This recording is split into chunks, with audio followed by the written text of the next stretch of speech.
एक गांव में मुंशी नाम का व्यक्ति रहता था जो गांव का मुखिया था। मुखिया एकदम बेवकूफ़ था। वह लोगों के झगड़े सुलझाने की बजाय उन्हें और ज़्यादा मुसीबत में डाल देता था। गांव के ठीक पीछे एक स्थान था जहां पर बैठकर मुखिया लोगों के झगड़े सुलझाया करता था। एक दिन रामू अपने आम के पेड़ को पानी दे रहा था। आम का पेड़ बहुत बड़ा था। उसका आधा हिस्सा रामू के हिस्से में और आधा हिस्सा शामू के घर की ओर झुका हुआ था। शामू ने उस आम के पेड़ से कुछ आम तोड़ लिए। यह देखकर रामू को बहुत गुस्सा आया। उसने तुरंत शामू से कहा, तुमने फल क्यों तोड़ा? शामू ने जवाब दिया, मैंने तो कोई तुम्हारा फल नहीं तोड़ा। शामू ने जवाब दिया, मैंने तो अपनी जगह खड़े होकर फल तोड़ा है। आम का पेड़ मेरा है, तुम इस तरह फल नहीं तोड़ सकते।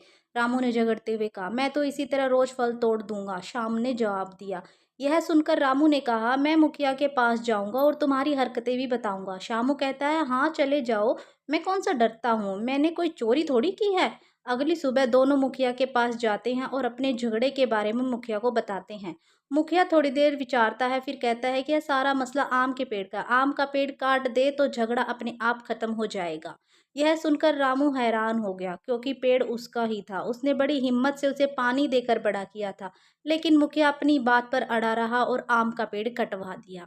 यह देखकर रामू की पत्नी बहुत क्रोधित हुई। उसने कहा कि मुखिया ने यह सब हमारे साथ सही नहीं किया, हमें न्याय मिलना चाहिए। कुछ दिनों बाद रामू के घर में एक चूहा आ गया। रामू की पत्नी उस चूहे को भगाते भगाते घर से बाहर आई तो चूहा शामू के घर की ओर चला गया।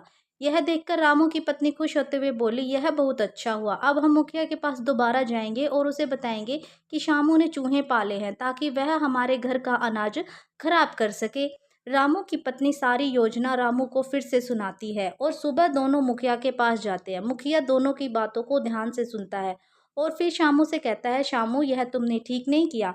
अच्छा रामू, तुम एक काम करो, शामू ने चूहा पाला है तो तुम बिल्ली पाल लो। जैसे ही वह चूहा तुम्हारे घर आएगा, तुम्हारी बिल्ली उसे खा जाएगी और इस तरह तुम्हारा यह झगड़ा यहीं खत्म हो जाएगा। मुखिया की यह तरकीब सुनकर रामू और शामू की पत्नी काफी खुश हुए और उन्होंने तुरंत ही जाकर एक बिल्ली खरीदी और उसे घर ले आए। अगली सुबह जैसे ही चूहा आया, बिल्ली ने उसे दबोच लिया और खा गई। अब यह बिल्ली शामू के घर जाती और उसके अनाज को तितर बितर कर आती। यह सब देख रामू की बहू को काफी गुस्सा आया। वह शामू को लेकर मुखिया के पास गई और आज हुई सारी घटना को मुखिया को बताया। मुखिया ने यह सुनकर कहा, देखो शामू, अगर रामू की बिल्ली तुम्हारे घर आ रही है तो तुम एक काम करो, तुम एक कुत्ता ले आओ। उसके बाद रामू की बिल्ली तुम्हारे घर के आसपास भी नजर नहीं आएगी। शामू को मुखिया का यह उपाय काफी अच्छा लगा और वह तुरंत बाजार गया और एक पालतू कुत्ता लेकर आ गया। अगली सुबह बिल्ली जब शामू के घर आई तो शामू का कुत्ता उस पर भौंकने लगा। कुत्ते ने बिल्ली को दबोच लिया और खा गया। यह सब देखकर शामू खूब हंसा, लेकिन रामू और उसकी बहू इस बात से बहुत दुखी थे। वे दोनों दोबारा मुखिया के पास गए और अपनी बिल्ली की मौत के बारे में बताया।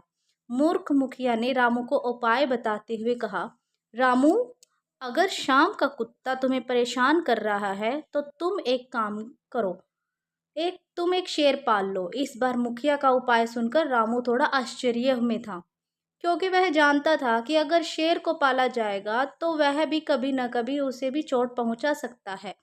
रामू बिना बताए घर वापस आ गया, लेकिन मुखिया एक शेर पकड़कर रामू के घर ले आए और उसे एक पेड़ से बांध दिया।